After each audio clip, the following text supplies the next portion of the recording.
Oh, hi, and thank you for coming to this talk on forward-looking collective responsibility and the problem of shifting burdens.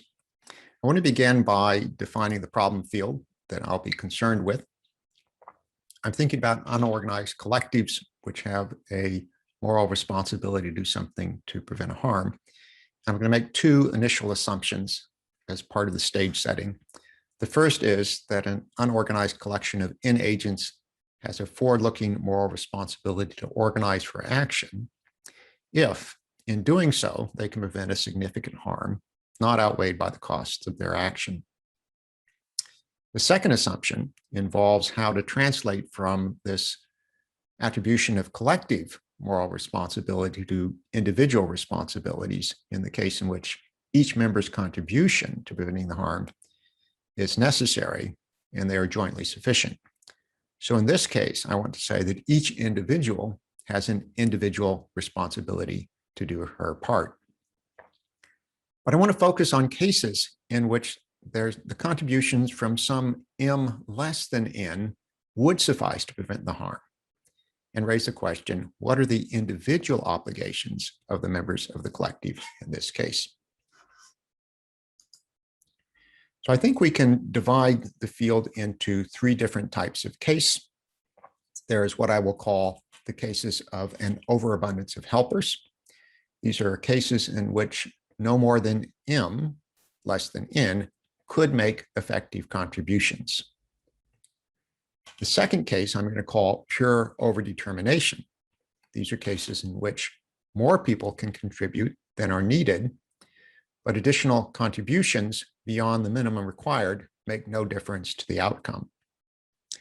In the last case, I will call many hands make light work. These are cases in which if everyone contributes, the burden is lessened on each, but in which fewer can do the job, though in that case, their contributions must increase. Now I'm going to give examples of each of these just to fill out the idea. And then we'll use these examples in the discussion later on. So as an example of an overabundance of helpers, we can take the case of the rowboat. Matt, Jill, Arnold, and Emily are on the beach. A swimmer is caught in a riptide. A rowboat is available, which can be used to save the swimmer. It has positions for 2 rowers and a helmsman only, and some place to put the swimmer when they reach him. So only 3 of Matt, Jill, Arnold, and Emily can contribute to the rescue. So that's an example of an overabundance of helpers. More than is needed and more than could contribute. Here's an example of pure overdetermination, the charging rhino. A rhino is charging a hunting party consisting of Robbie, Alex, Bethany, Blake, and Laney. It suffices to stop the rhino if any 2 of them shoot it. If more than 2 shoot it, the result is the same. Okay, so that's pure overdetermination. And finally, here's an example of many hands make light work. Fire break. A community must create a fire break to save their village from wildfires. There are many able-bodied members of the community. Building the fire break takes H labor hours. If every one of them contributes to building the fire break, then they must contribute H divided by N hours each. If only M less than N contribute, each of them must contribute H/M, which is greater than H/N hours each. Okay, so those are the 3 cases that we'll be working with. Now I want to look at some puzzles that arise in thinking about what's going on. So let's look at the case of an overabundance of helpers in the rowboat example. Suppose Arnold says, look, I don't have a duty to help, actually. If you 3 work together, you can save the swimmer. There's nothing I could add to that. So go do it, right? I don't have to do anything. I have no obligation. Now, the trouble with this, obviously, is that it looks like each of them, since it's symmetrical, each of them could give the same argument. So why is any one of them obligated to do any, since the other 3 working together could save the swimmer by themselves? But this is untenable. We can't really accept this result because that would mean that by adding 1 more than it's needed to carry out the rescue, we go from each having a duty to help to none of them having a duty to help. There's a similar kind of puzzle that arises about cases involving overdetermination. So in the case of the charging rhino, suppose Robbie says, I don't have an obligation to do anything, since any two of you can stop the rhino by working together. So get to work, guys. And again, the problem is that it looks like, given the symmetry of the situation, each of them can give the same argument. So again, we might ask, why is any one of them obligated to do anything, since any two others working together could stop the rhino? But then again, it looks like we get the paradoxical result that from having just enough to more than enough to prevent a harm, we move from members having obligations to intervene to there having no obligations to intervene. There's also something else that comes up in these cases if we think about some members of the group refusing to cooperate. So if Arnold simply refuses to participate in the rowboat, and this is common knowledge among Matt, Jill, Arnold, Emily, and Emily, do Matt, Jill, and Emily then find themselves with strict obligations as if they were the only agents available to help? In which case, Arnold might say he has no genuine obligations to intervene at all, since that group, the three of them, has an obligation to do it. And if they have an obligation to do it and his help isn't required, he couldn't have an obligation to contribute because they all have to participate. They all have to play their roles in the rowboat. Similarly, if Robbie, Alex, and Bethany in Charging Rhino simply refuse to shoot, and this is common knowledge among them, do Blake and Laney then find themselves with strict obligations as if they were the only agents who could intervene, in which case Robbie, Alex, and Bethany could say they have no obligations whatsoever, since there's a group that has a strict obligation to do it, and what they do will be sufficient, so why should they be required to do anything? So what can we say about these puzzles? In the case of the argument that Arnold gives in Rowboat, the conclusion is clearly paradoxical. When having just enough helpers entails individual obligations, having more than enough cannot relieve everyone of any obligations. So how do we resolve what's going on here? I think the most important thing to do is to focus on the fact that the responsibility in the first instance is shared among all members of the group, not just some subset of the group. They're all cognizant that there is something that can be done by the people who are on the beach. And to see why that's something that each of them has to be involved in, we can think first about the case where there are just three of them. If in Rowboat it were just three of them, they would have each an obligation both to collectivize to help and then to solve the problem of the division of labor and then to participate in accordance with that division of labor. Now, when it's four of them, they all have an obligation to collectivize to help. And again, there's a problem of the division of labor. But in this case, it includes which three of them are to operate the rowboat. And so that's a problem that the four of them are faced with. And none of them can beg off a requirement that they participate in that. They each have, just in the case of the three, a strict obligation to do their part in solving the problem of the division of labor. Maybe they solve it by figuring out three of them are best suited for those roles, or maybe they just decide on a decision procedure if there's no other way of doing it, which selects three of them randomly. What about overdetermination? Well, again, the conclusion is paradoxical. When having just enough to contribute to prevent a harm entails all have individual obligation to contribute, having more than enough can't relieve everyone of any obligations. And here I want to say the same point applies as in the case of overabundance of helpers.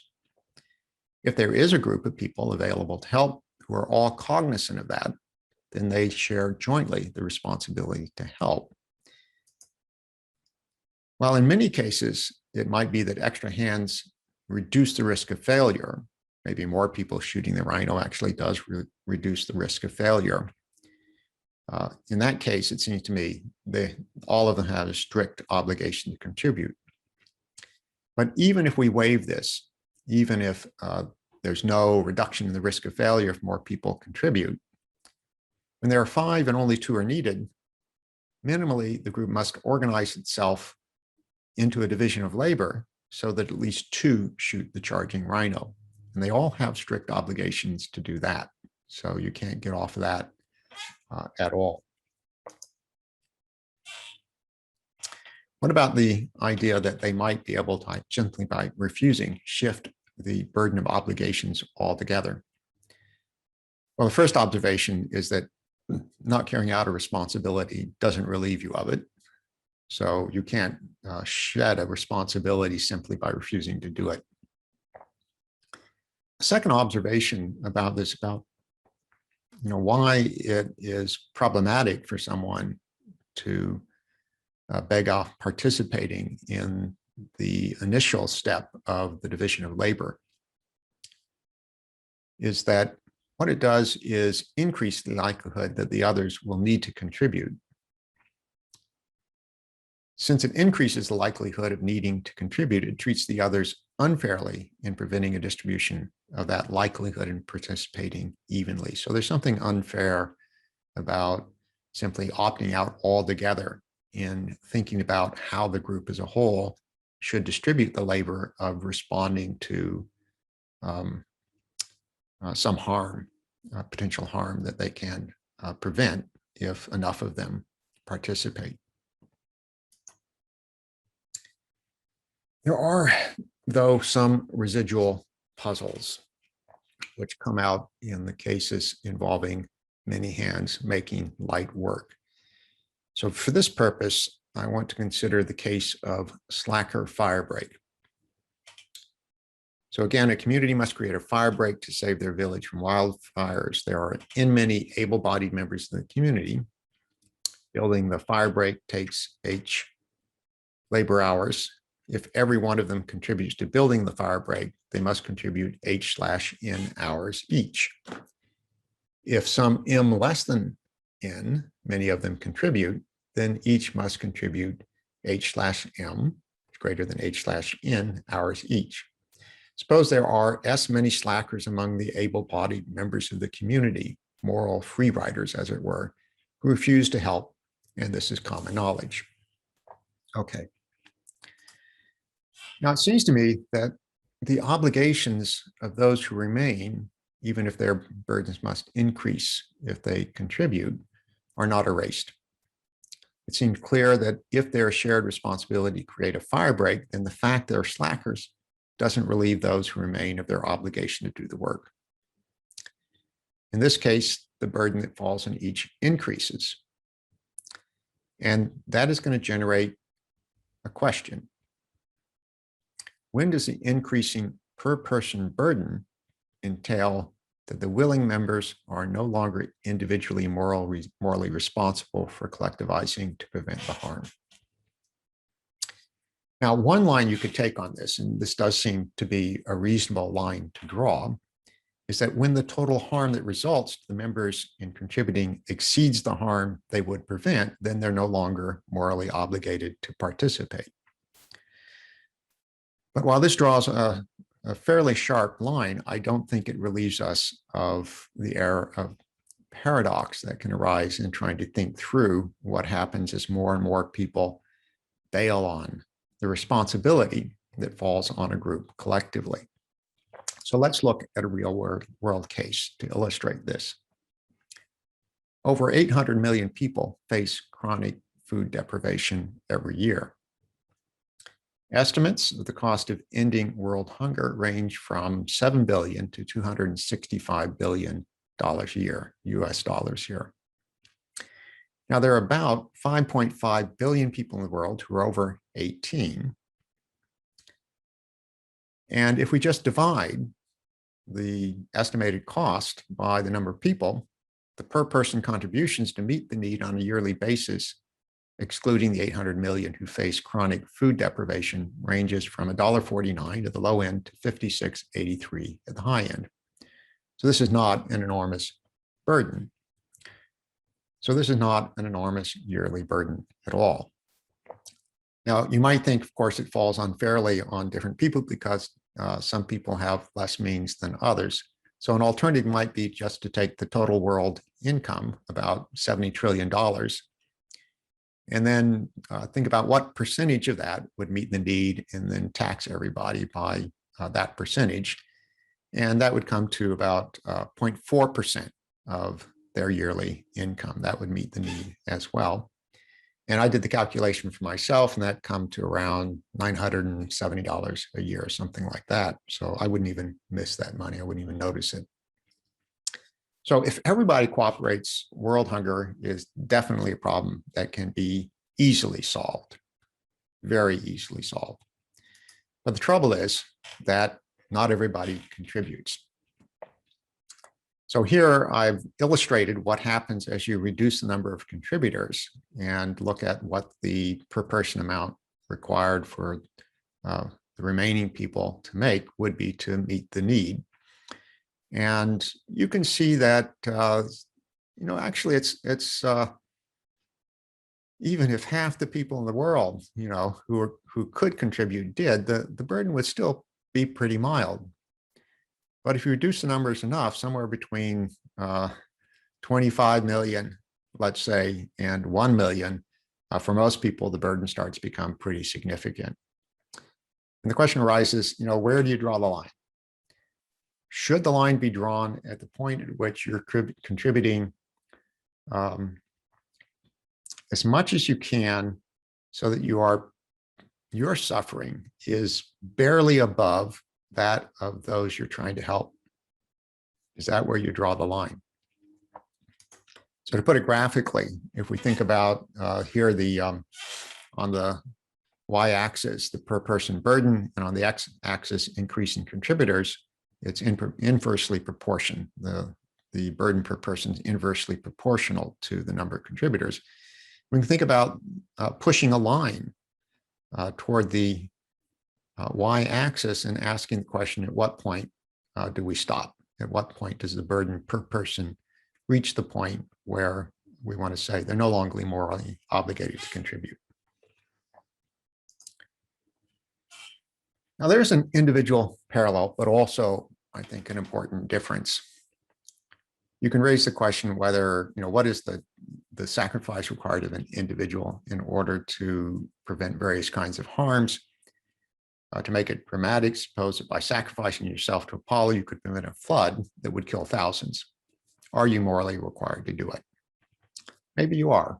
It might not be all in rational for you if moral concerns are not rationally overriding, but maybe morality really is that strict. There's something different about the case of shifting burdens, which makes this seem, even if you accept it in the individual case, less plausible in the case of the burden on those willing to participate being increased by those who just beg off their responsibilities. And that's because the moral demands placed on you are the result of others not doing what they ought to do in the collective effort.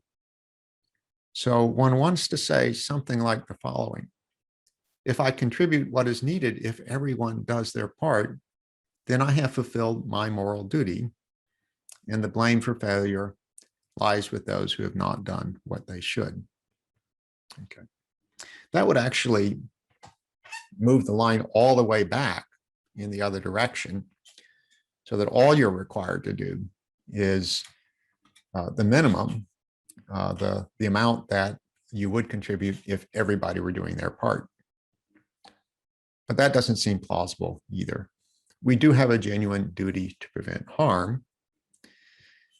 And if it takes more than one of us, we have a duty to pay attention to how others are doing in their efforts to contribute. So for example, if someone is injured, we should, pay attention and pick up the slack. Okay. It'd be absurd to say, well, he's injured, so I've done the minimum that I need to do, given that if everybody were doing their part, so that's it. Now, we really should pick up the slack, because the duty is to prevent the harm. And if somebody can't contribute, then you need to, and you can, then you need to step up.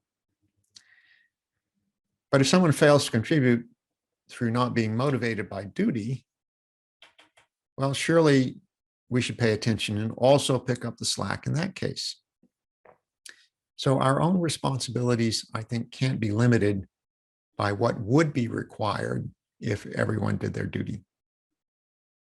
That would be a way of shedding most of our responsibilities when collective action is required, because it's almost never the case that everyone who should make a contribution is making a contribution.